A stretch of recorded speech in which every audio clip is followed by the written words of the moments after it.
again, everybody. It is time once again for the Silver Bullets podcast. I am Michael Citro. And I'm Chip Minnich. Chip, we are here to talk about the Ohio State University Buckeyes and their victory over the Nebraska Cornhuskers. We surmised that this might be a close game for much of the game. It was probably a little closer later in the game than either of us thought. But I think we kind of nailed what the game would be like overall. And if you had told us that Ryan Day just doesn't like to run the football and has decided to just stop running the football almost altogether, we probably would have had a little bit closer to the final score prediction than we did, although we weren't that far off. Yeah, I think you're onto something there about Ryan Day not liking to run the football, and it certainly was puzzling as a fan watching from home, and I certainly hope as a fan looking at the next few opponents that Ryan Day will get over his aversion to running the football, because I have a strong feeling it's going to be necessary, not just against Purdue, but other games and other games beyond the Big Ten for Ohio State. I think it's the best thing you can do for your passing game is to run the ball, because if there's a threat of running the football, you're going to get those safeties cheating up. You're not going to be getting blitzed every play. I mean, there's a lot of different things that happen when you run the football and do it effectively that help your passing game.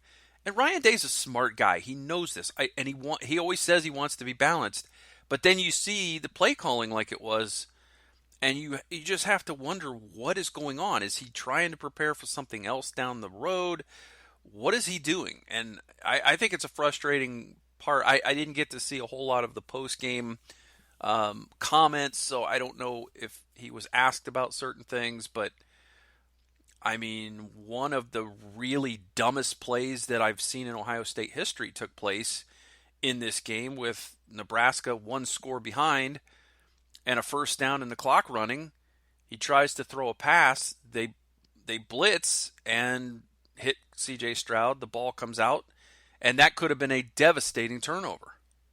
I completely agree with you that it was one of the dumbest plays in recent Ohio State football history. And I think CJ Stroud, when I watched the replay of the game on Big Ten Network, as you said, it was not only the play call, but the fact that as soon as CJ Stroud felt pressure, that he actually, when you go back and watch that specific play, he didn't feel the need to kind of, all right, you need to accelerate your movements here, man. Like, you don't have time. Like he was able to evade one defender, and it's like, all right, no, run, which he has shown a very, very concerning reluctance to do, or throw the ball out of bounds.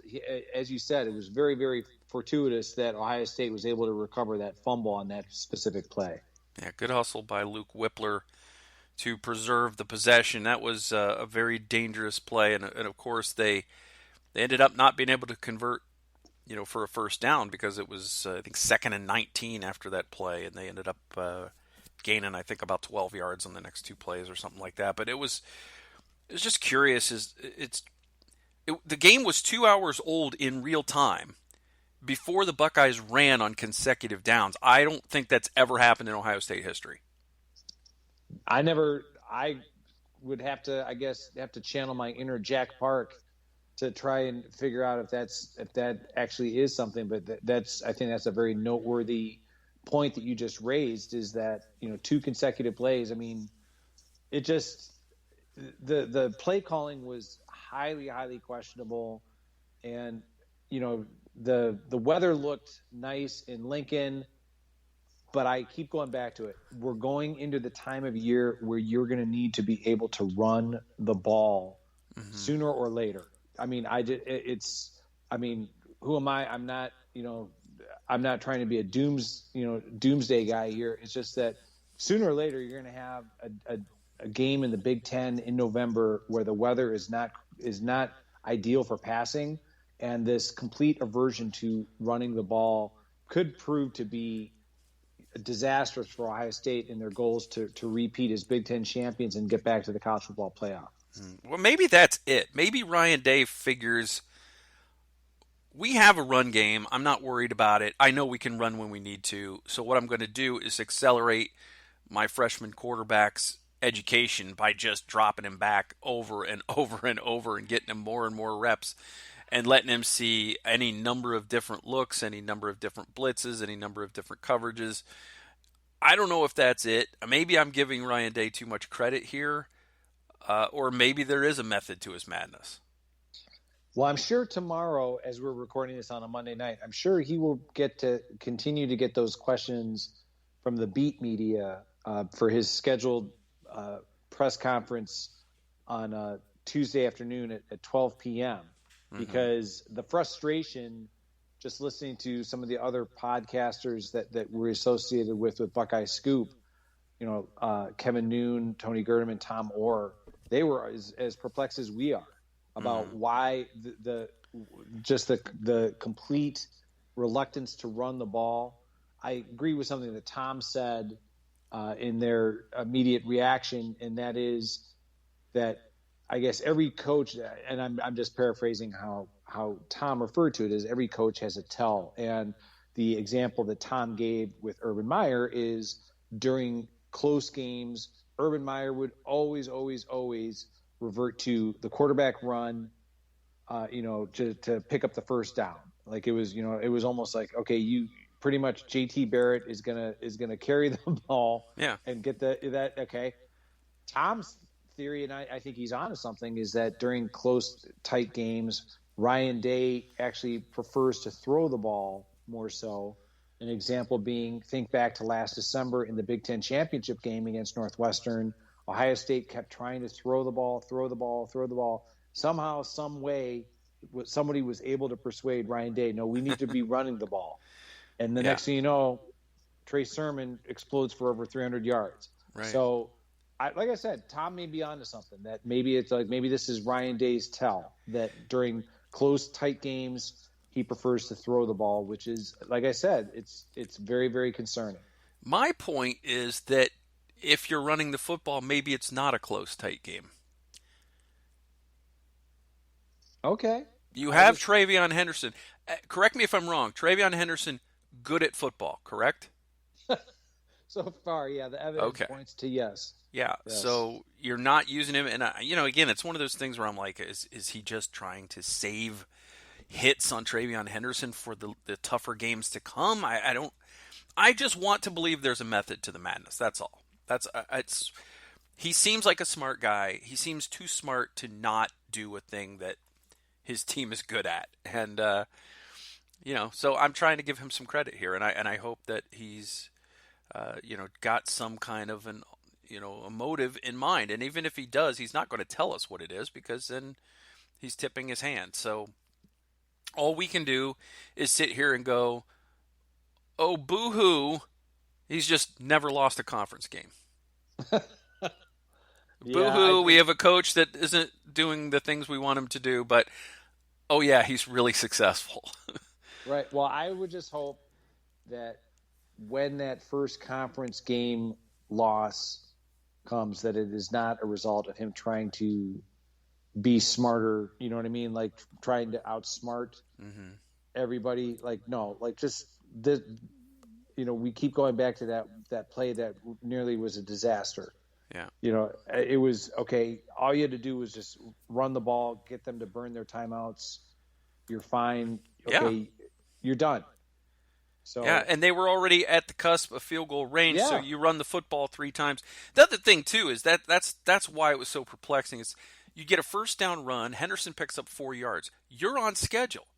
Right. If you give it to him again and maybe he only gets 3 yards, then it's 3rd and 3, and your entire playbook is at your disposal. You can run it, you can throw it, you can do any number of things. You can take a shot down the field, you can do a quick curl, you can hit Jeremy Ruckert, you can hand it off, you can do any number of things. So we did see some new wrinkles in this game that kind of came at a weird time. I mean, we saw some option play in this game, and I'm thinking, if you're going to run an option play against any team, maybe the team you don't show that against is a team that sees it 500 times every day in practice. Yeah, very good point. Yeah, But I mean, it yeah. was successful the few couple times that they needed to use it. So at least there was a new wrinkle there. I'm not as hung up on C.J. Stroud running as much as everybody else seems to be. I want that shoulder protected. Um, we've seen what he looks like when he's not quite right. I think it's something that's probably, he might say it's good to go. It feels a lot better, but I'm guessing that's not something that gets all the way better till after the season. So I'm okay with him not running the football. I would, however, like to see a little bit more urgency in terms of these. You maybe get 2 yards and go out of bounds, or throw it away rather than invite the defense up to hit you anyway. Um, and there were a couple opportunities to do that. I know there were some people screaming on Twitter about him not running on one particular play where he was absolutely going to go nowhere if he did. So sometimes it's actually better to trust the vision of the guys on the field than it is what you're seeing on your screen, because from one angle it was like, well, even if he makes this first guy miss, there's two guys at the yard to make who are going to come up and sandwich him. So he's probably not getting that first down anyway. Maybe don't take the hit there. Anyway, the final score, we probably should mention this, 26-17. I'm giving you the win on this, Chip, because you guessed Nebraska's point total exactly right. We both had 38 points for Ohio State. I had 20 for Nebraska, and I don't think that's a failing on my part so much as Nebraska's kicker. I would agree with that because, I mean, if Nebraska's kicker had made those field goals, I mean, this game, the complexion of this game would have been entirely different. In terms of if Nebraska had dependable special teams. I mean, everything. I mean, not just the field goal kicking, but like when that abysmal punt that was very, very good for Ohio State in terms of field position. I mean, Nebraska certainly, like I said, they had their moments of frustration. But yeah, I think the two missed field goals loomed large. Yeah, I would say so. They certainly would have made the game a lot tighter, and I think may have changed some of the decision making later in the game for Ohio State in terms of when to kick and when to go for it. But I will say that Noah Ruggles has been a pretty good transfer portal pickup. Oh, absolutely. Yeah, I mean, Noah Ruggles, I I agree with something that Kevin Noon also said, because unless you have them and I just didn't happen to see them, the champions of the game were not disclosed or haven't been released yet.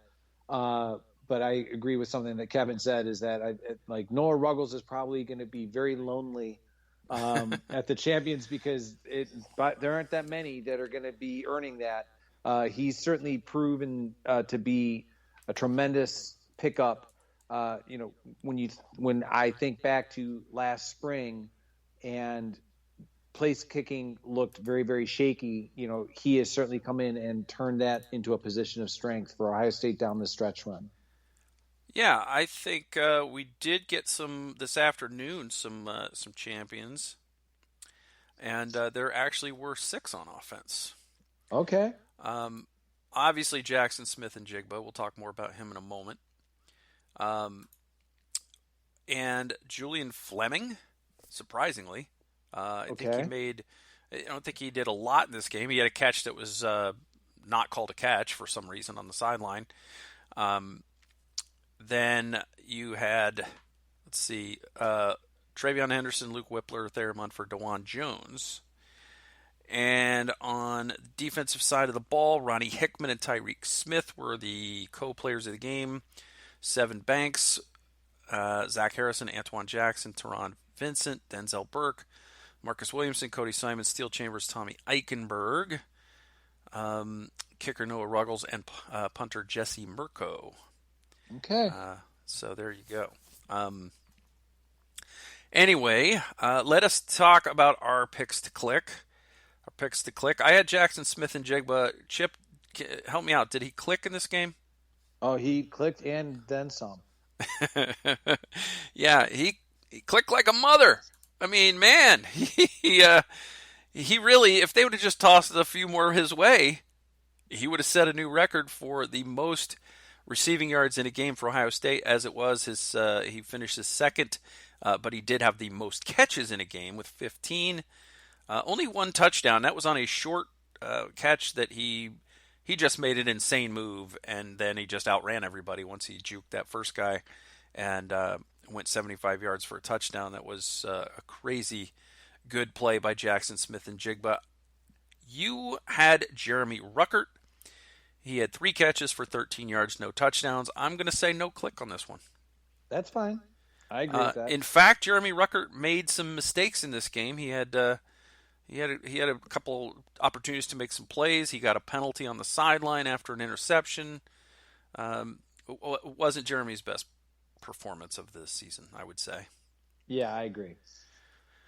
All right, on the defensive side of the ball, Chip, I had Ronnie Hickman. He was a champion, so he clicked. He had 7 total tackles in this game. He was second only to Cody Simon, and included a sack and a tackle for loss, which was that sack. So I say my defensive pick to click also clicked. You had Taraja Mitchell, and I don't think so. No. Did he? I'm being completely honest. Did he leave because of injury? Did they say something about that? I didn't see anything in terms of an injury. I did see Taraja Mitchell not being effective. Oh, I'm not disagreeing about that. I just thought that he might have left because of injury. But yeah, he was not effective before he left the game, regardless of whether it was for injury and or for ineffectiveness. Yeah. So I think what we're seeing, Chip, is we're seeing that Ohio State's front 7 on defense look pretty good, but we're still seeing some issues in the secondary. Oh yeah, I mean, and when you have a team like Purdue coming in, I mean, you want to talk about the alarm antenna being raised. Yeah, it absolutely. I think there are a lot of things that Ohio State needs to clean up, and in a hurry. Yeah. So Ohio State and Nebraska went through the first quarter scoreless. I thought the crowd was very into this game. I thought it was a very difficult environment. I thought that the home folks there in Lincoln made this a difficult place to play, despite the early start time for them. Ohio State opened the scoring in the second quarter with a Noah Ruggles teeny tiny chip shot field goal, 26 yards. There are very few field goals that you can kick that are shorter than 26 yards. I call it a sad consolation field goal.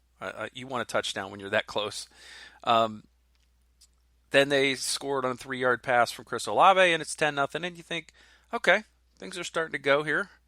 But as so often has happened this season, Chip, the defense gives up a score so often when the offense scores. And that's what happened. They give up a scoring drive on the next drive. It was 10-3. It was only it was a field goal. And then Ohio State came out and had that big play with Jackson Smith-Njigba that we were just talking about. He went 75 yards on just like about a 10 to 12 yard pass, and took it the distance, made it 17-3. And you're thinking, here we go. But no, here comes that defense again, giving it right back on a big pass play. Samori Toure, 72 yards, and really Toure on that play took Lathan, kidnapped, tied up, took him away, and held him for ransom. Lathan Ransom gets absolutely scorched. Oh, jeez. Yeah, it was that. Like you said, I mean, it's very unsettling to see such big plays. I mean, he basically went the length of the field, kind of, almost in a response to the aforementioned Jackson Smith-Njigba, like anything you can do, I can do better, kind of almost a response from Nebraska. Yeah. And really, it was 17-10 at the half. Nebraska was getting the ball first in the second half, but didn't do anything with it. Ohio State ends up getting a couple more field goals. It's 23-10. Nebraska finally puts a drive together, gets within a score. It's 23-17. And at the end of 3, and then Ruggles with the late field goal to ice the game. And sorry, Nebraska, you didn't get to finish within 1 score this week. It was a 2-score game. Yeah, I mean, it's going to be the kind of thing where when you think about Nebraska, I'm sure you've seen the news. It's a very disappointing season for them, but the news out of Lincoln is that Scott Frost is coming back for another year. They did lower the axe on 4 offensive coaches, so it should make for an interesting next couple games. They still have to play at Wisconsin. They still have to play Iowa on Black Friday. But Nebraska is going all in on Scott Frost for at least another season. Mm-hmm. And as far as hiring of new assistants, in time for recruiting purposes, in time for implementing a new offense over the winter and spring football. It's going to be that offseason in Lincoln is going to be scrutinized heavily. I keep going back to something Greg Smith said on our show last week, and that is that Adrian Martinez is not clutch. Right. And I think that's true. I think that this team is so close, Chip. It's so close to being at that next level. And you see it. You see it bear out every week with all of these heartbreaking losses, one-score losses, one after another. Hanging in there against Ohio State, missing a couple field goals that could have made that a much closer game. This is a team badly in need of a franchise quarterback. And, obviously they got to get a little bit better on special teams, but they are not far off. The defense is very good. Especially inside the red zone, they clamp down and they might bend, but they don't break. And they've got playmakers, and they are able to make some plays. They are able to move the ball. We talked about their offensive rankings last week. Their offensive rankings were quite good in terms of yardage, but not good in terms of points. And that again points to moving the ball down the field and either turning it over or not making plays in the red zone. Yeah, and I really don't know what direction they're going to go with Adrian Martinez.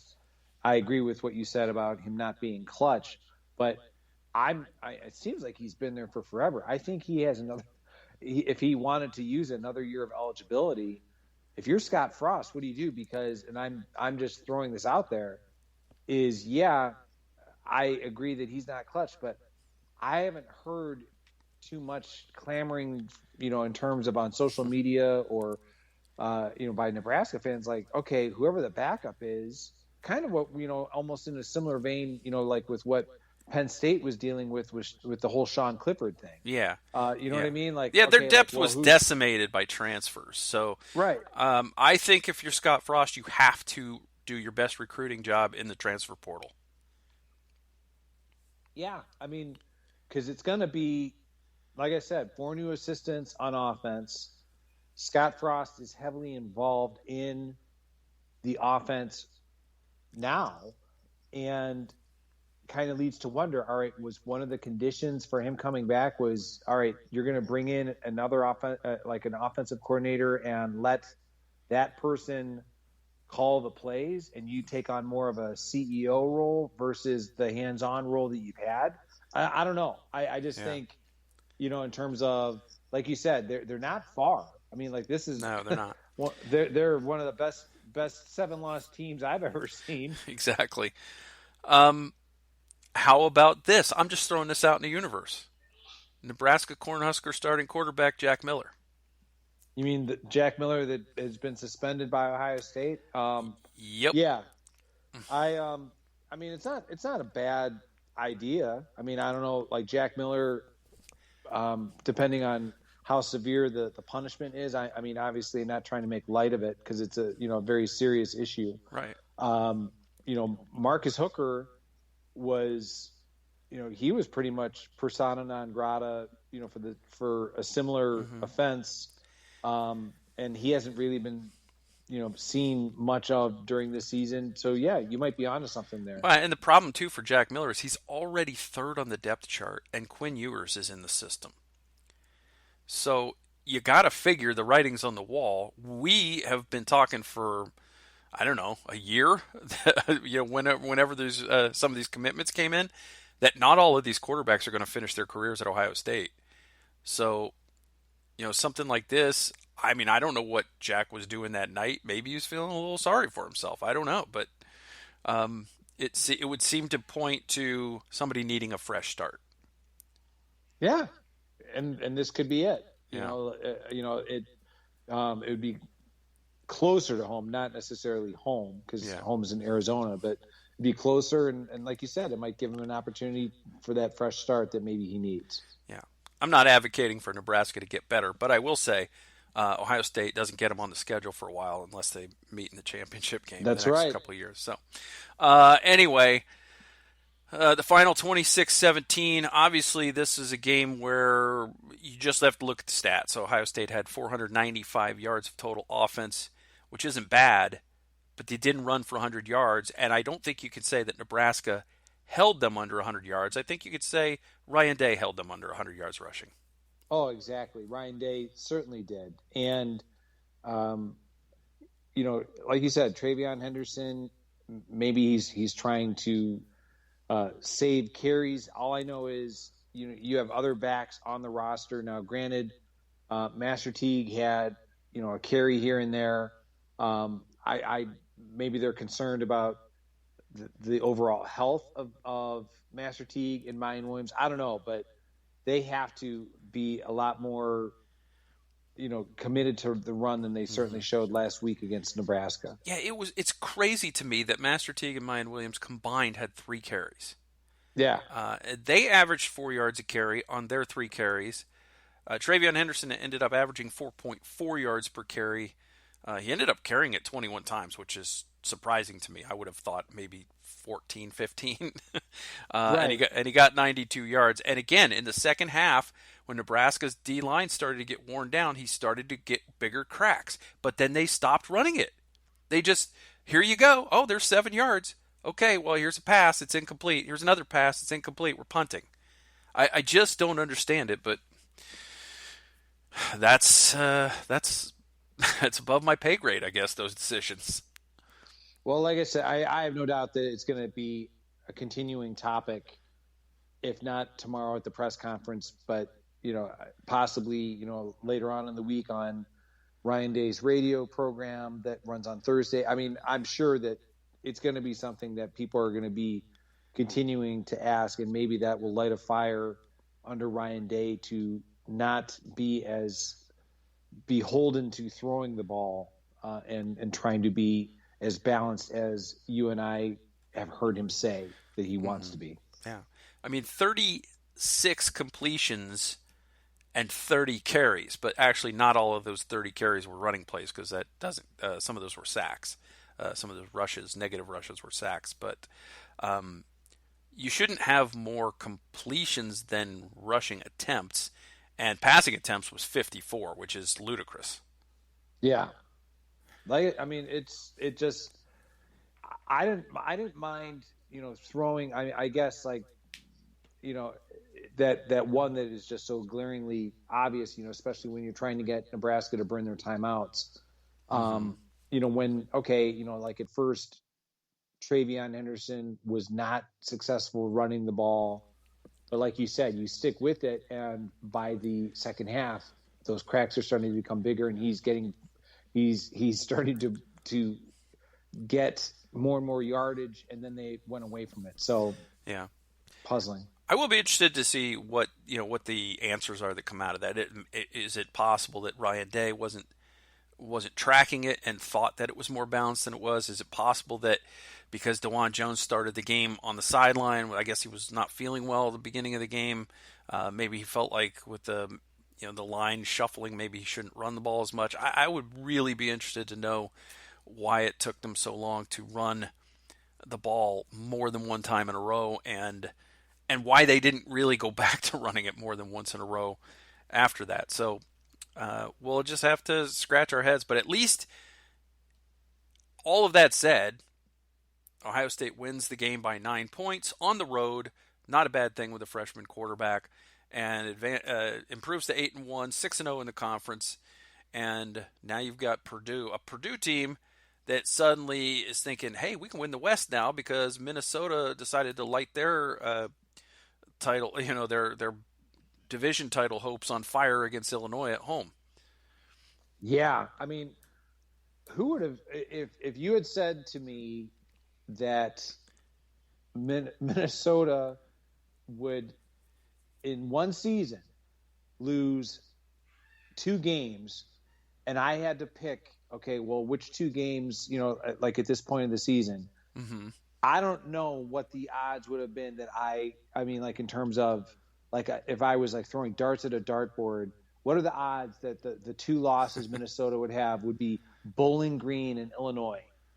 Like what I mean, it just and then for them to, like you said, like they've had so many other impressive wins this year. Like you said, they completely have sabotaged their opportunities to win the Big Ten West. Right. And obviously they lost to Ohio State. Well, that one I would have called. That was a given. That yeah. one, but Yeah. I'm just saying. If you're saying they would have lost, if they're going to lose 2 more the games, two, which 2 will they be? Probably not those 2. Yeah, you're right. You're right. All right. Well, anything else we need to touch on with regard to the Buckeyes and the Cornhuskers, Chip? No, I guess the only other thing is the C.J. Stroud running. I'm not looking for him to become J.T. Barrett Part 2. Mm-hmm. I'm looking more for, all right, kind of what you alluded to. Drop back to pass. Nobody's open. I can get 2, 3, 5 yards, either slide or get out of bounds. Because that one interception early in the game, he stared down, like that one was like, okay, he could have probably picked up the first down or at least a sizable chunk of yardage. That's where I'm coming from. Yeah, I think he might have been able to pick up 5. I think there was a linebacker in that neighborhood, and he could have probably dipped out. But I also think that one, because that was to Jackson Smith and Jigba, I don't think that Jackson Smith and Jigba understood there was I don't think they're on the same page. And here's where I think they're off a little bit, and here's where I think it was C.J. Stroud's issue, is that when the quarterback's scrambling, like C.J. was scrambling, typically you want your receivers to go deep, right? Mm-hmm. And he threw short like he expected Jackson Smith and Jigba to come back. So that's why it ended up getting picked off, because the defensive backs saw that it was short and Jackson Smith and Jigba did not. It's what it looked like to me. I could be wrong. No, it looked to me that I think you're on something. I'm just making the point that after post game, C.J. Stroud made a statement about something about how he's not making a living as a running back or something along those lines. It didn't come across. Yeah, did not come across well. And, yeah, I make my living throwing the ball. I get it. Yeah. And I don't blame him for saying that. He's probably sick to death of hearing about why don't you run the football. Yeah. And it could be that he's not allowed to. Maybe. We don't know. We just know that 3 years ago with Dwayne Haskins, it was a similar type of a handicap, right? Like Dwayne Haskins isn't doing he's not running the ball. It's starting to impact the offense. And my point is that I agree completely that, I want to protect that shoulder too. All I'm saying is, okay, if there's a few yards to be had, then I think that's, again, like sliding or getting out of bounds, that's all. Yeah, I don't disagree. I'm not on the other side of the I'm not got to hear both sides in you here, Chip. But yeah, it was it is a little frustrating. Certainly, there's a little bit different circumstances when Haskins wasn't throwing the ball. There was no running game. I think this team does have a running game, and has a little bit of a different offense than during Urban Meyer's tenure. But yeah, it's something that's got to be addressed. And again, it's one of those things you just don't know what's going on behind closed doors. Are they setting something up? Are they going to spring something on Michigan that they've been setting up all year? I like to think that they are, because oftentimes that has been the case for Ohio State. They save things up and then they show them against Michigan, and they haven't shown it all year. And I think Ryan Day knows his team is good enough to beat some of these teams without really, I wouldn't say necessarily without trying, but I think they don't have to have their most diverse game plan for some of these games to be wins, is all I'm saying. Yep. I get it. So we'll see. Well, I guess, that's the thing. It's like right now in the moment you're frustrated, but maybe later you'll go, oh, okay. we don't know, but we'll find out. I mean, these guys, again, if you're going to be mad at Ryan Day and you look at his record and you go, hey, he's done a pretty good job. So, right. There's a lot of people that would like to have this kind of aggravation, I guess is what I'm saying. Oh, I got into a Twitter argument with somebody. I hate getting in Twitter arguments because they're stupid and pointless. But this person said that they continue to be unimpressed with C.J. Stroud. And I'm like, I don't know what you want in a freshman quarterback if this is not an impressive quarterback to you. And their argument seemed to be like, oh, well, because he just doesn't look like he can win the national championship. I'm like, that is the exception. That is not the rule. That is not and right. By the way, 7 career starts. Come on. Yeah, exactly. And also doing things that other quarterbacks much more seasoned have never done. So, I mean, he threw for 400 yards again this week, and he's on pace to be the all-time leader in 400-yard games. Yeah. So you're right. And I believe, you can correct me if I'm wrong, in his yardage total from his first 3 games higher than any quarterback in Ohio State history. Oh, no, that sounds accurate. Yeah. That sounds completely accurate. So, and that's with a bad shoulder, and inexperience. So, right. I think CJ's not a problem. I think CJ is going to be just fine. Anyway, he did have 2 picks in this game. It's a little unfortunate, but you have that, and on the road especially, that's not terribly surprising. I thought Nebraska did a good job of generating some pressure in this game, and I also think that it's easier to generate pressure when you know the other team's going to line up and throw the football every down. I think if Ohio State had mixed up their plays better, you're not going to have that much pressure on C.J. Stroud, and he's going to have a little bit better day in terms of completion percentage and things like that. And also, let us not, before we move on, Chip, let us not understate when you take away Garrett Wilson, who did not play in this game, how much of an impact that can have when you've seen it and I've seen it. This is a team, Ohio State, used to go 6 deep. They haven't done that in a couple years. In the Chris Olave, Garrett Wilson era, they tend to like those 2 guys on the field as much as possible, and it's hard to blame them for that. But then when one of them goes out, you've got the problem of now you've got inexperienced guys in there that aren't getting as many reps. A quarterback who doesn't have that same comfort level with you, and maybe you're not gelling on the same level as when Garrett Wilson is in. And also you can tell C.J. Stroud's go-to guy is Garrett Wilson. Mm-hmm. I agree. So all of those things kind of played a factor in CJ's day, and he still had 36 completions for 405 yards. So that's not too bad. Not at all. All right, so we have no guest this week, Chip. That's my fault. I was very busy most of last week. It was an extremely busy week for me, and then the little bit of downtime I did have, I couldn't be bothered to ask anyone. Quite honestly, if I'm being 100% honest, I'm just like, I could send an email or I could get online and find somebody, but right now I'm just burnt out and need to rest. So I did not get us a guest, but good news for our listeners, it'll make our show shorter this week. Well, again, I think lots to be concerned about with Purdue. Yeah. Fresh off of a impressive win at home against previously undefeated Michigan State. That makes the second top 5 ranked opponent that Purdue has defeated this season. And any Ohio State fan will tell you that Purdue has been a considerable thorn in Ohio State's side, not just back 3 years ago in 2018, but arguably over the last 20 years. I mean, they've been the kind of team that has shown a tendency to, if not defeat Ohio State, give Ohio State a serious run for their money.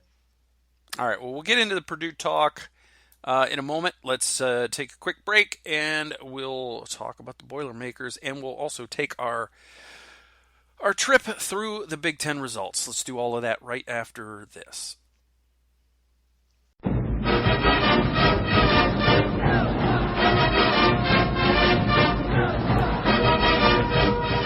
And we're back. Chip, let us talk about the Big Ten results around the league as, it was another interesting week in the Big Ten football conference. And, of course, our eyes were on Ohio State and Nebraska, but a lot of other people watched a lot of other games. I watched parts of other games for sure. Did you have a favorite game that you wanted to watch on Saturday other than Ohio State? Well, I watched it after the Ohio State-Nebraska game, and we'll kind of talk about it in relation to Purdue. Mm-hmm. The Purdue-Michigan State game I thought was very entertaining. Obviously, kind of, has kind of added to my my stress and concern level as it relates to Purdue. But yeah, Michigan State, I think that showed. I'm not taking shots at Michigan State, but it showed some areas where the Spartans can be beaten. I mean, Ohio State has Michigan State. We know in a couple weeks that is going to be a noon kickoff on November 20th. But yeah, that Michigan State-Purdue game was definitely entertaining. All right. Well, I will start with that. I wasn't going to start with that game, but since you've already started talking about it, we'll go ahead and start with that game. I was going to save that one for last, but, we got to have these conversations offline. That way we don't have this. All right. You asked me which game I watched. I know. I didn't expect you to get into it. I just expected you to name a game. I didn't expect you to go into the details, but you started to go into the details. That's the thing, Chip. You're very thorough. You're a very thorough podcast host, and you just start to give analysis right off the bat. So, yeah, I was just going to say, I had my eye on the Michigan State-Purdue game. Okay, cool. We're going to talk about that in a minute. But we'll talk about it now. It's not a big deal. Purdue wins it 40-29. Michigan State had been ranked third in the country, jumped over Ohio State after beating a Michigan team that was behind Ohio State in the polls. So, obviously, beating a team behind Ohio State in the polls means you get to jump over Ohio State by beating the perceived inferior team, I guess. But now all of those people that put Michigan State at third can feel bad about themselves because they went to West Lafayette, and of course they've got that negative energy field generator that those Purdue engineering experts have created. And anytime you go to West Lafayette, anything can happen, which is why I'm glad that Purdue is coming to Ohio Stadium instead of the other way around. But this was a game that was tight throughout the first half. It was 7-7 after the first quarter. Purdue took a touchdown lead into the break, and then Michigan State started to wilt a little bit. Kenneth Walker had another decent day, 22 carries, 136 yards, and a touchdown. Not as big as he had before. Not some of these monster games that he's had, but I don't think that Peyton Thorne had a particularly good day. And the Purdue defense did a pretty good job overall, although giving up 29 points, that's more than they're averaging giving up.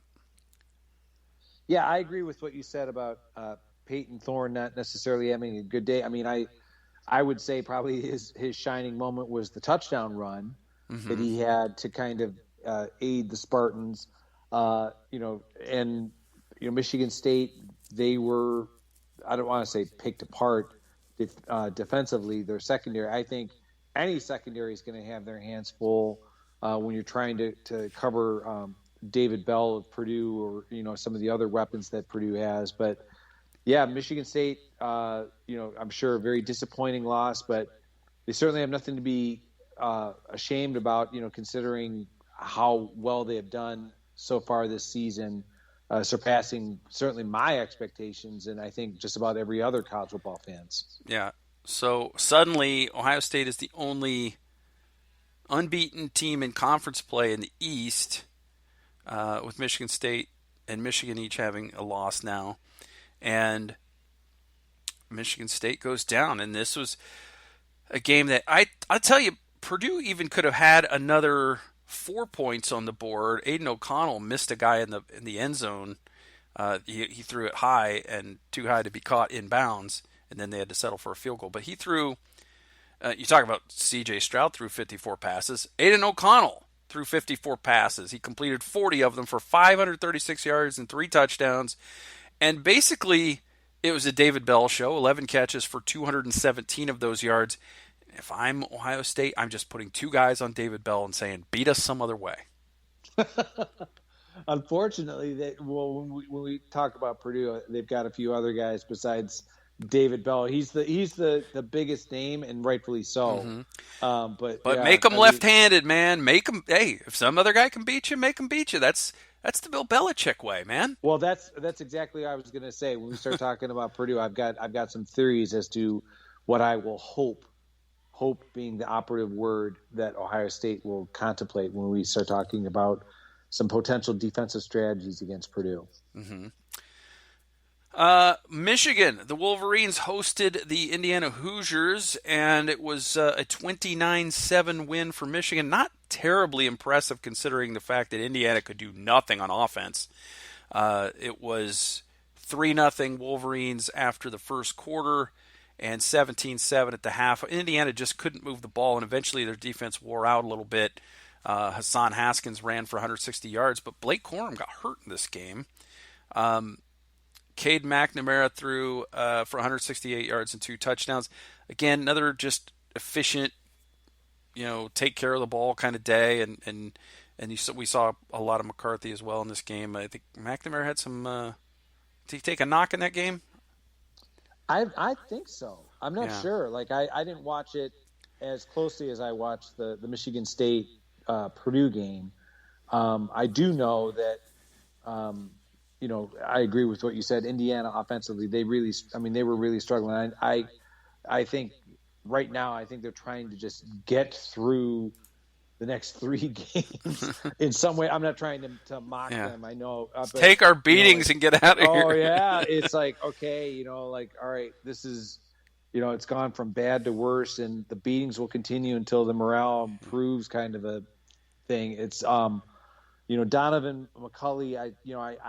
I know that they're just trying to make do with what they've got. What I did see from him, it's again relying on his mobility. But like you said, Indiana really couldn't get much going against Michigan. And as far as the Wolverines go, I would be concerned. Okay, like all right, if you're in terms of like the injuries, things like that. You mentioned Blake Corum. As far as, a quarterback, like if McNamara, they've got a big game of their own. They're going on the road this coming week to Penn State. So, and we haven't talked about Penn State yet.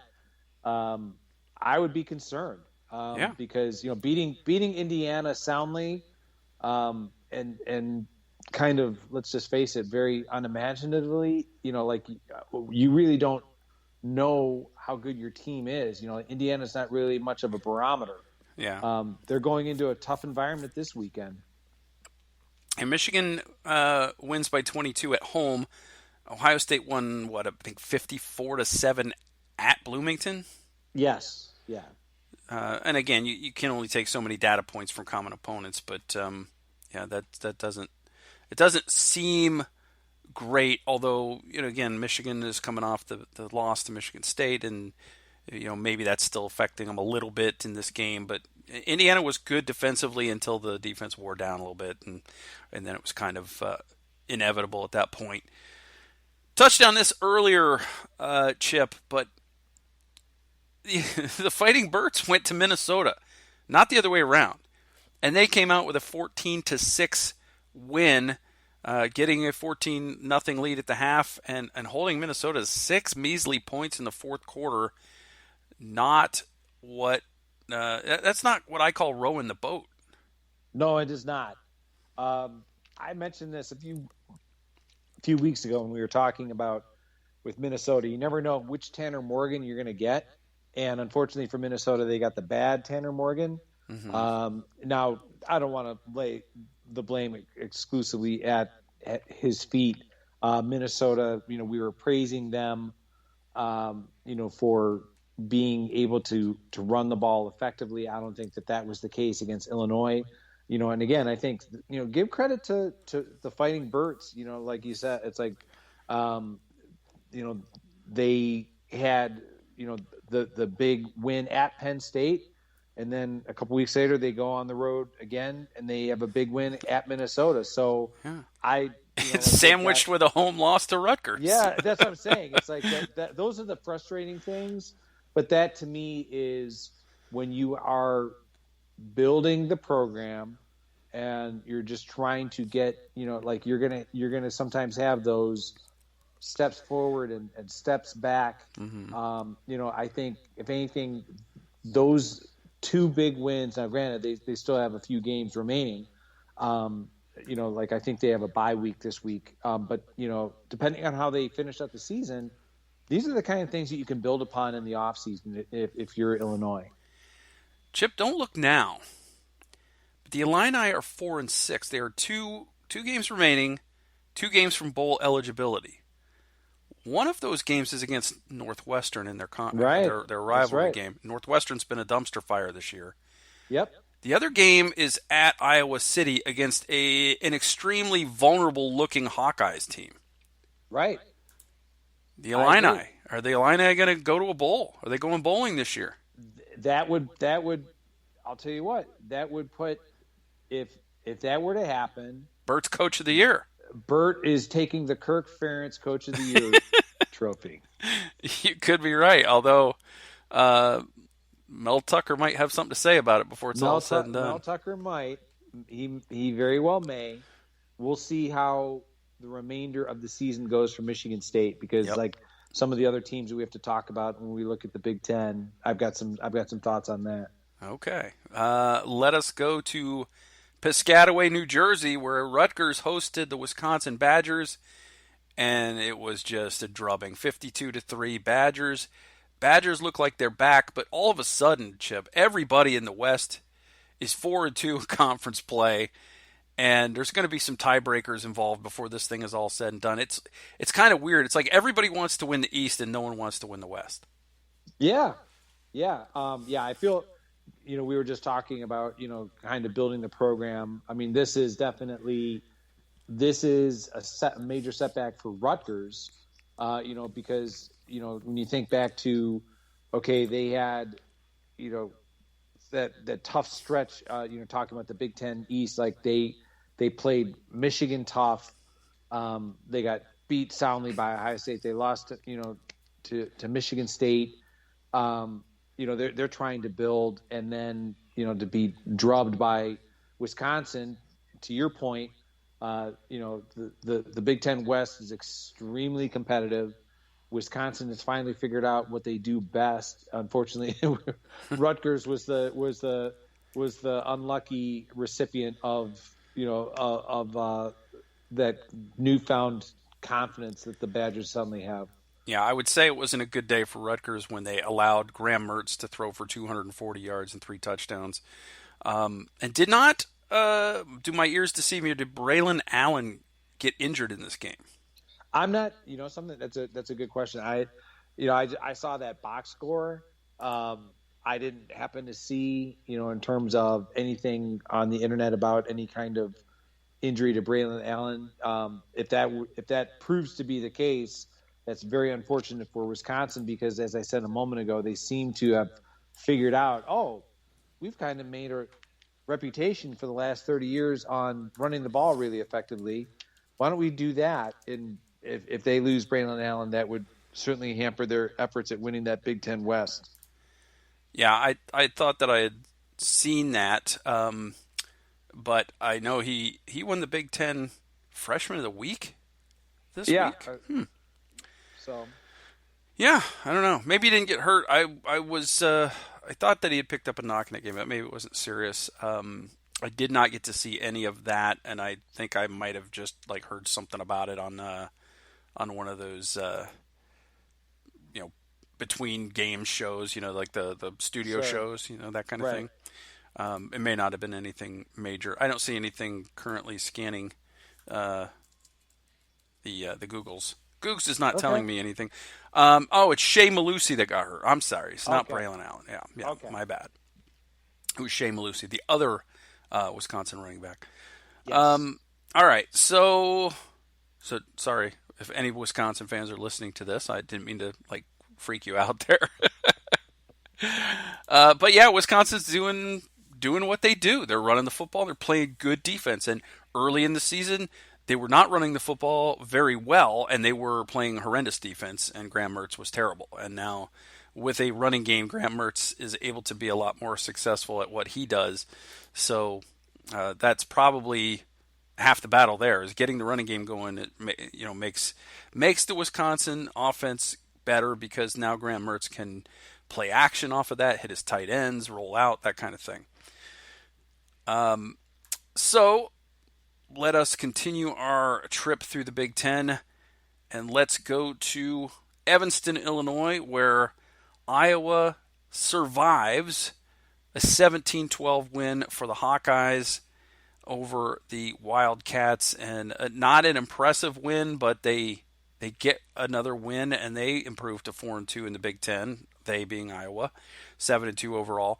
Northwestern drops 3-6, 1-5 in the Big Ten, and just easily the worst team in the Big Ten West.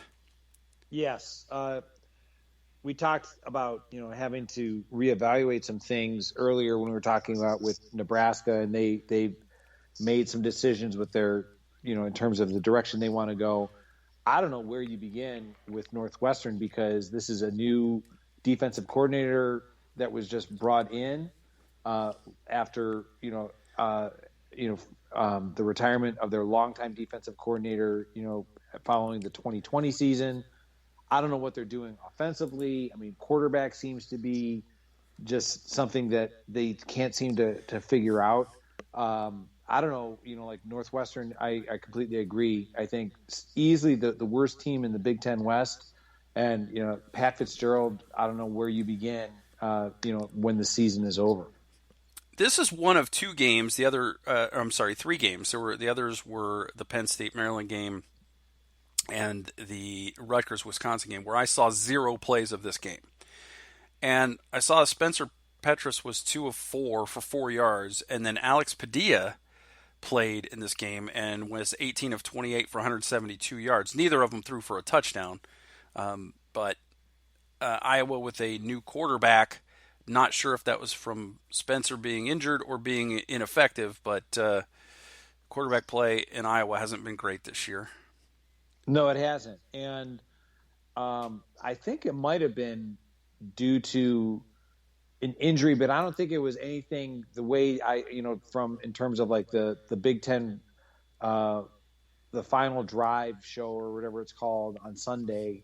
Kirk Ferentz basically said, he wasn't able to go, and we just, we went with Alex Padilla, as you said. I certainly don't believe that there is any kind of a controversy, but we shall see, because they've got a big game against Minnesota. They need to try and keep pace. As you said, with whoever wins the Big Ten West, I mean, you can't.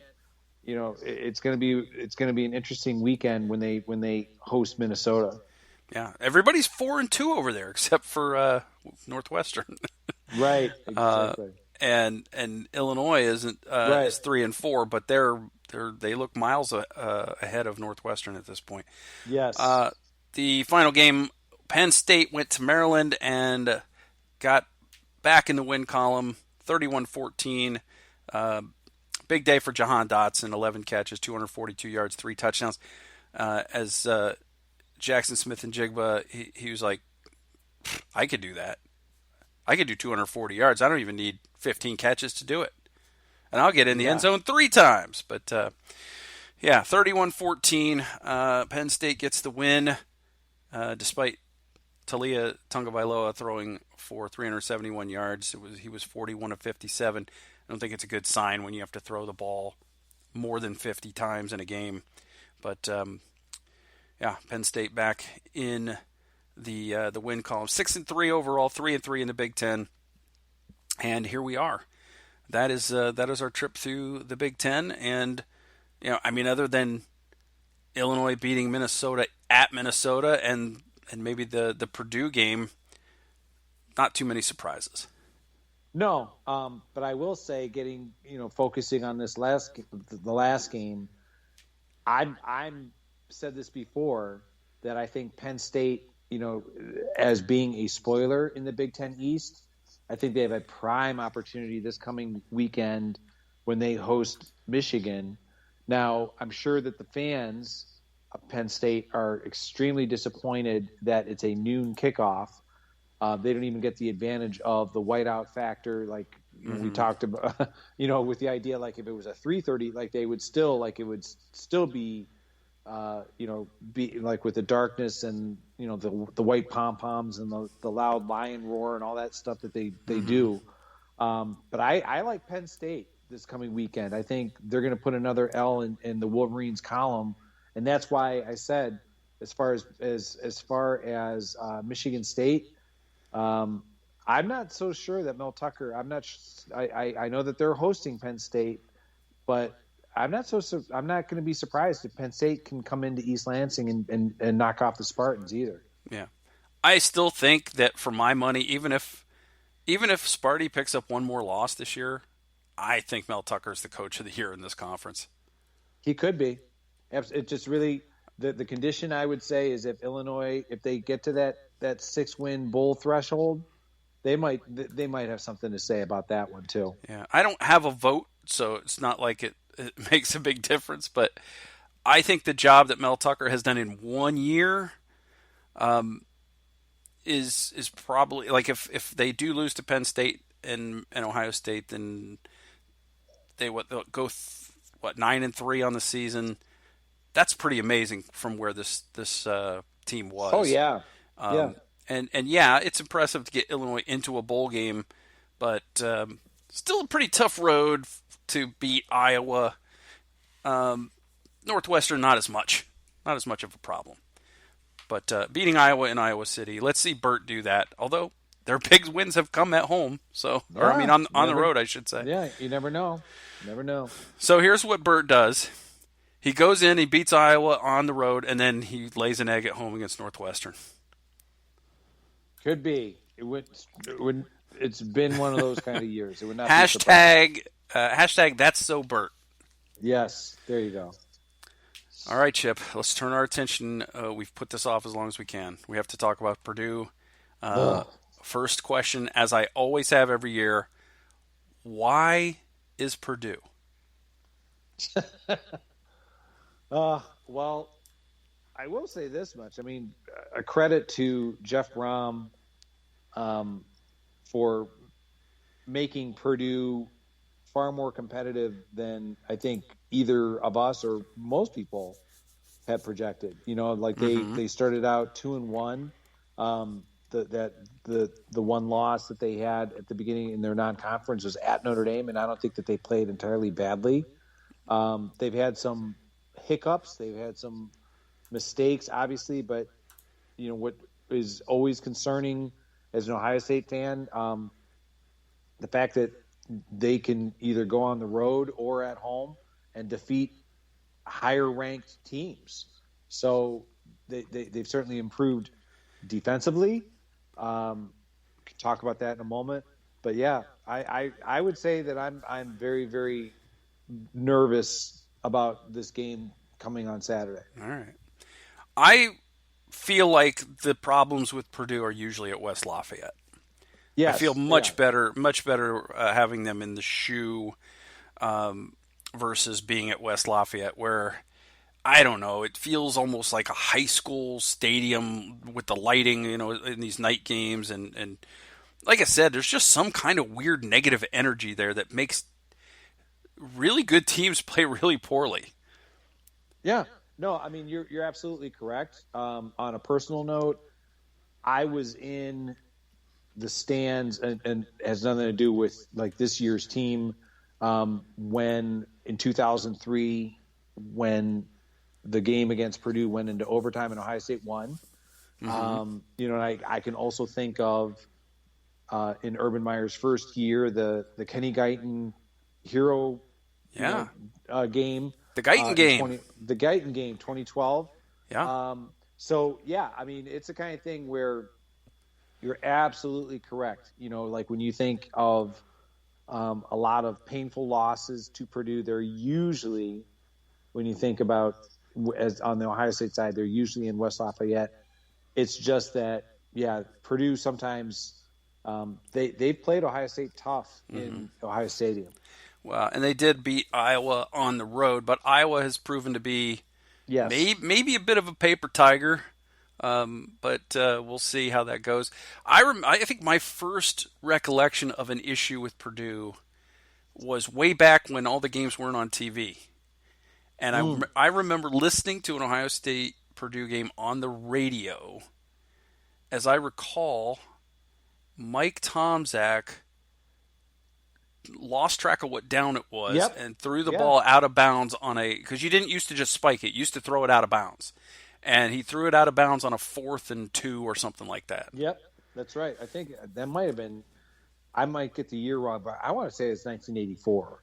That seems to me but I might have it, for Mike Tomczak.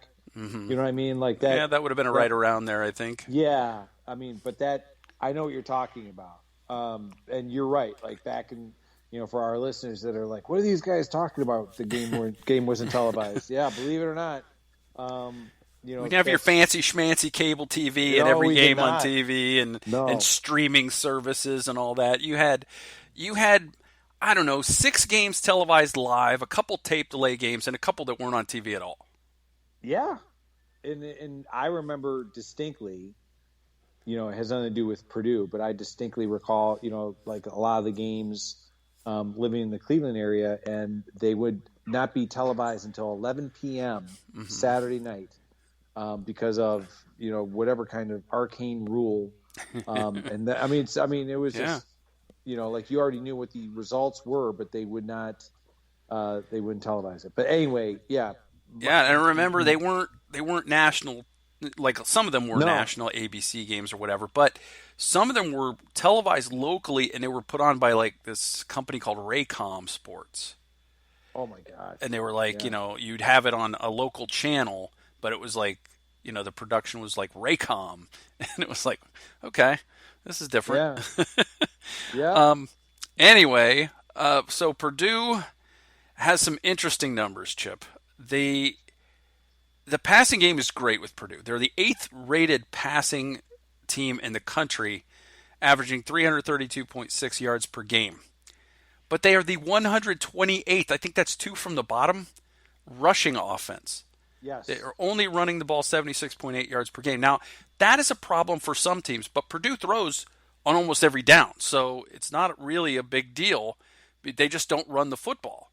And, when they do, they're able to squirt forward for 5 or 6 yards a lot of the time, but they just don't do it a lot, which is why they can be successful on the few times they do it. But total offense, 58th in the country, 409.3 yards per game. It's kind of in the middle. But here's where they're really lacking is their scoring offense is 90th in the country. They're only averaging 24.8 points per game, which is why I think the Michigan State game, they score 40 points, and I got to think that Michigan State got a little bit exposed in their secondary. Yes.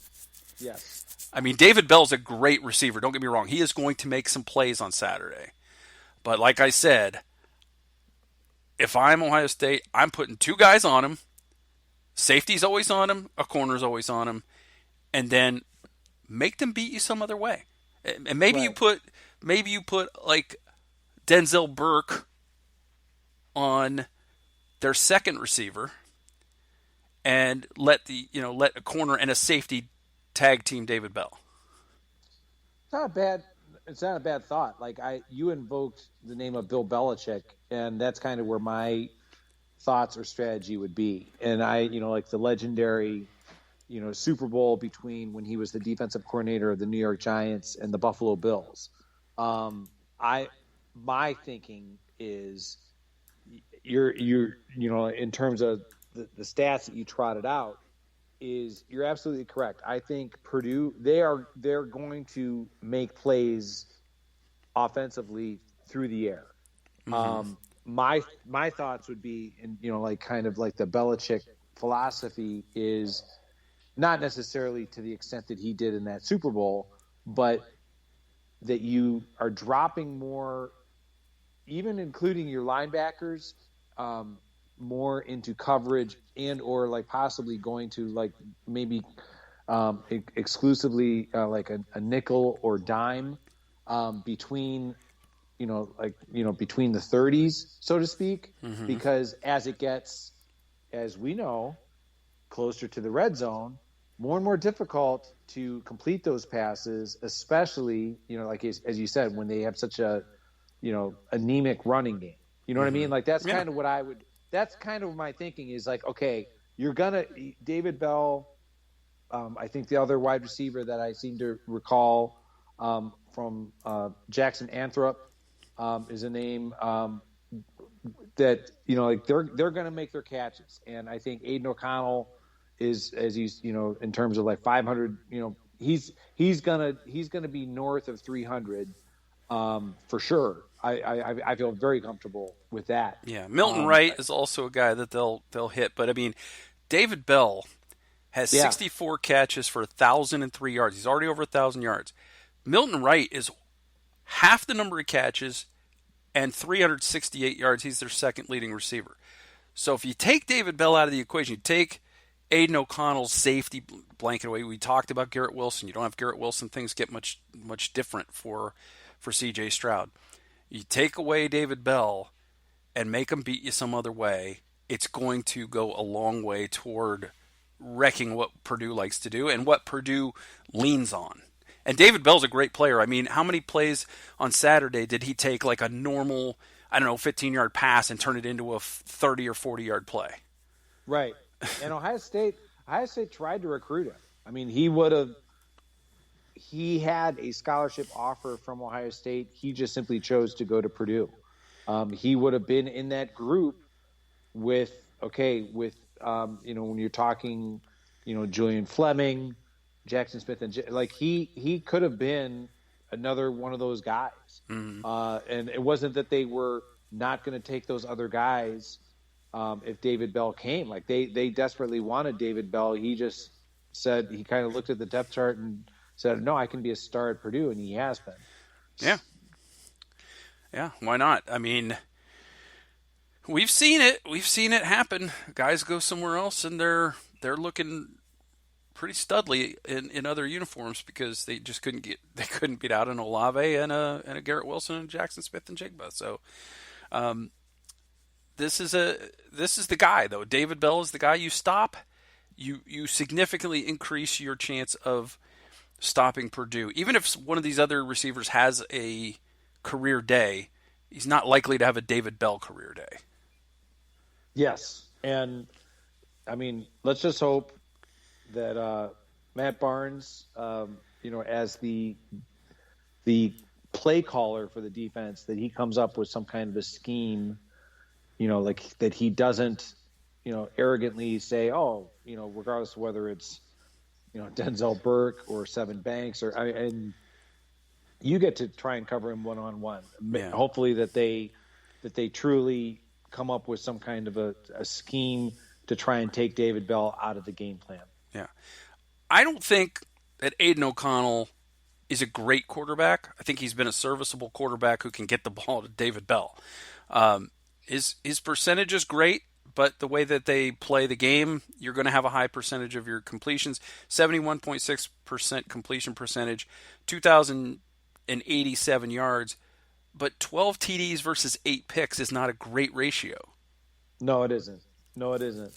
And, I mean, I think, the fact that, it seems like Aiden O'Connell has seized the reins of the quarterback position, but Purdue is not above, alternating O'Connell with Jack Plummer and the other quarterback that I think that they bring in is more of like a kind of like a runner. His name escapes me, but yeah, I mean, it's not as though like O'Connell has, as you said, kind of set the world on fire from the position. Yeah, Plummer has thrown 7 touchdowns without a pick, so he's been effective when they've called upon him. He's also 68% completion percentage. So not tons of yards. So yeah, you might see him come in the red zone. Yeah, who knows? All right. So I mean, what it looks like here is this is a team that you don't have to commit a lot of extra bodies to stopping the run. So cover the tight end. You know, that middle of the field where Ohio State's been having trouble. Drop your linebackers deeper. Take away what they want to do, and go from there. And because the thing is, you're gonna need, if you can limit their points, that's great. Because this is the most surprising thing about Purdue this year is they have the 16th ranked scoring defense in the country. They're only giving up 18.4 points per game. They have the 15th ranked pass defense in the country, 185.3 yards per game. Remember when we talked about maybe there's a reason why Ohio State's throwing the ball so much this week? Maybe it's because they're about to face the 15th rated pass defense in the country. And one of the best pass rushers, yes, in George Karlaftis. So this is where, in terms of, okay, not only being able to pass effectively, but if you feel that pass rush, to my point from earlier, and I'm not going to, regurgitate the whole thing, is, okay, get some positive yardage. You know what I mean? Like, don't think that you have more time than you actually do. Like 2-3 yards, slide, throw the ball out of bounds, whatever. Because it's going to be crucial against somebody like Karlaftis, and the Ohio State offensive line did not really cloak themselves in glory last week against Nebraska. Yeah. So Karlaftis, here is the funny thing, is that when you watch him play, he looks unblockable. Especially you can't have the hubris to think that my left tackle's pretty good. He's going to take care of him by himself. I don't have to give him any help. You're going to have to chip him. You're going to have to get some extra help over there. It's like facing Chase Young, right? In some ways. But the thing is, George Karlaftis, only 3 sacks on the year. That is surprising. Yeah, I think his presence, he only has the 3 sacks, but I think he's definitely the kind that you feel the impact, not necessarily with this overall sacks, but just the pressure. Yeah, forcing you to get rid of it early, forcing you to pull it, tuck it and run. Hitting you when you're throwing, which isn't a sack, but it forces an incompletion or an interception. Those kinds of things. He's very good at that. And again, Ohio State cannot be arrogant enough to think that Nicholas Petit-Frere is going to just take him on all day by himself. Right. Yeah, and maybe this is where supplementing Trayvon Henderson with either Master Teague or Mayan Williams will definitely help. Yeah.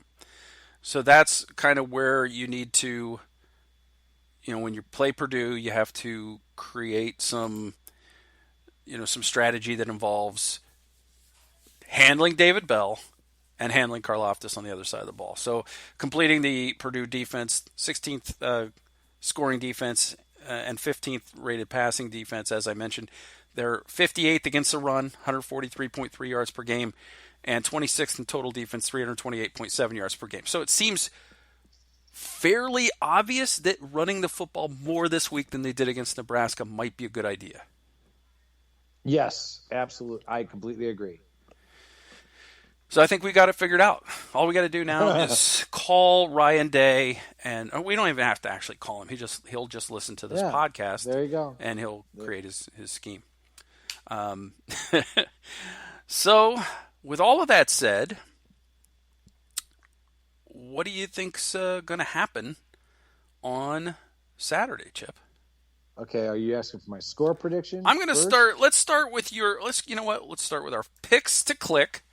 Okay. And last week we started on the offensive side of the ball. I'm going to let you start us off with your defensive pick to click. All right. The challenge I have with this is we were just talking about how the secondary, what they're going to need to be able to do in terms of, covering David Bell, and without knowing how they're going to do it. As important as that is, I'm going to kind of go off the beaten path here, and I'm going to go with Steel Chambers. I'm thinking Steel Chambers is going to, in some way, shape, or form, going to be disrupted. I just took your guy, didn't I? Yes, you did. I already typed him in. Oh, that's fine. I'll flip him over to your side of All the right. ball. Hilarious. When you said you're going off the beaten path, I was like, okay, cool. He's not taking Steel Chambers. Oh, Yeah. he took Steel Chambers. I thought he was going off the beaten path. Steel Chambers has been kicking butt. That's what I mean. Well, I mean in the sense that, okay, like his flowing to the ball has been, compared to the other linebackers. I don't know, in some way, shape, or form, he's going to. I don't think necessarily in terms of run defense, but I think he's going to make his presence felt. Well, he's got a taste for the ball now that he's got his first career interception. Yeah, got the interception at the end of the Nebraska game, and now it's like a shark with blood in the water. There you go. Now he's just in a frenzy. All right, so I am forced now to pick someone different, and I think that I am going to go with Purdue gets the ball out really quickly too, so it's hard to take a defensive end in this game. Right, that's exactly it. I think I'll go back to Ronnie Hickman. I think Ronnie Hickman's going to be called into some action. That. Yeah, I contemplated that one as well.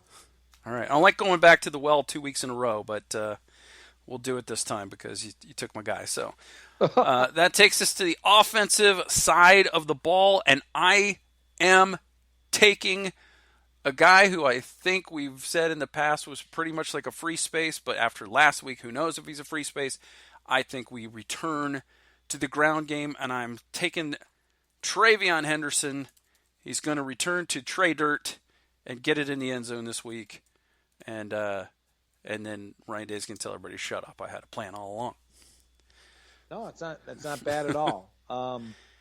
If anything, I think that they're definitely going to be more involved with the run game out of not only because he'll want to shut up all the critics like myself, but in all sincerity, I think, keeping that Purdue offense on the sideline, running the ball, it's certainly, very worthwhile.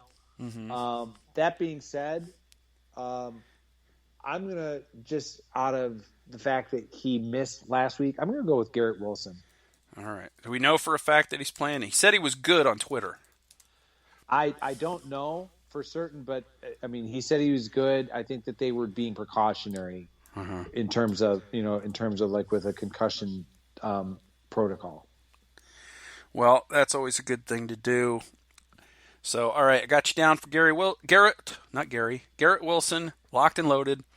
Now, Chip, it's time to predict the score when the Purdue Boilermakers come to town to play the Ohio State Buckeyes. Okay, so you said that Purdue averages about 24 points a game? Purdue is averaging 24.8 points per game.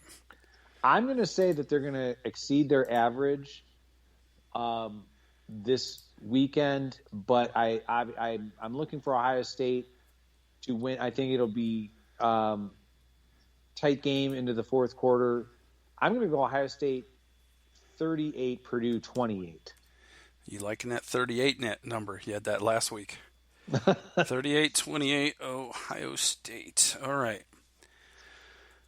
I am going to predict a little bit of a bounce back for the Ohio State offense. I think Ohio State's offense is better than Michigan State's offense. And it's in the shoe. So I'm going to say Ohio State gets 42 on the board. And I will go 26 for the Purdue Boilermakers. I think that Ohio State gets some stops in the red zone and forces some kicks. Okay. But, still David Bell finds a way to get one or two in there. So there you have it. I got 42-26. You've got 38-28. So there should be a clear-cut winner between us next week. Although I guess it's possible we could still split like we did early in the season. Yeah, there you go. There for a while when we each had Ohio State with the same 2 weeks in a row. We had the same Ohio State score, so we knew there was going to be a clear-cut winner. But hey, we'll come back next week and we'll figure it out and see how we did. Check our picks to click, and we will look ahead to Sparty. Are we already at that time of year? We are. That's why you got to enjoy it while you got it. Man, Chip, it feels like we just did our preseason shows. That's what I mean. We do this every year. Every year. Crazy. But, it's here we are in the home stretch. If Ohio State can get by Purdue, if Penn State pulls the win like you think they will, then Ohio State is absolutely in the driver's seat in the East.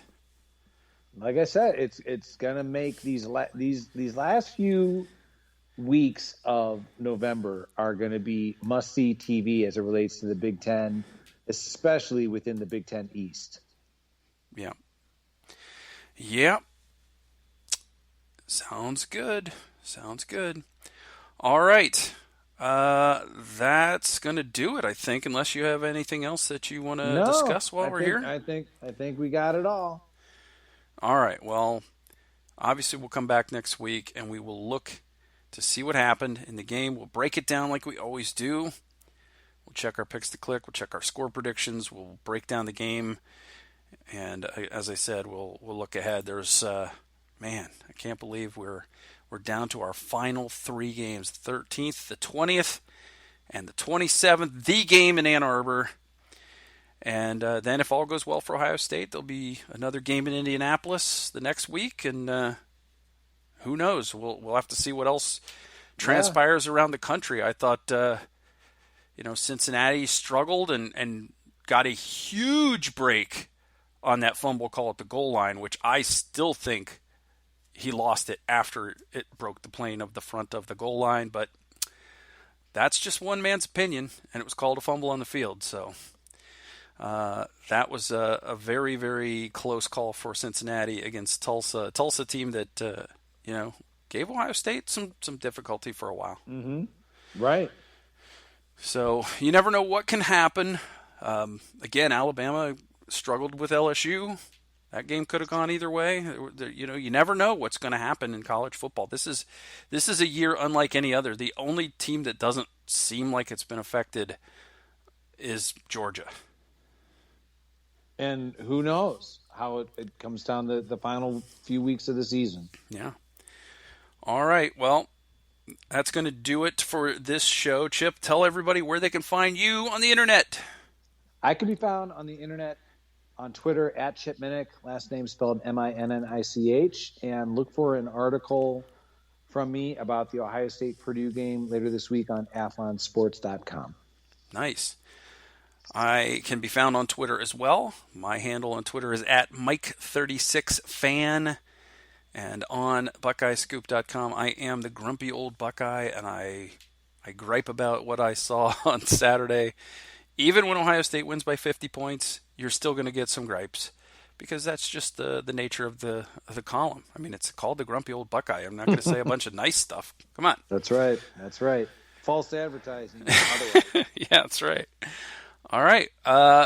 Be sure to check out all the other podcasts, the wonderful podcasts on Buckeye Scoop's podcast network or radio network, whatever you want to call it.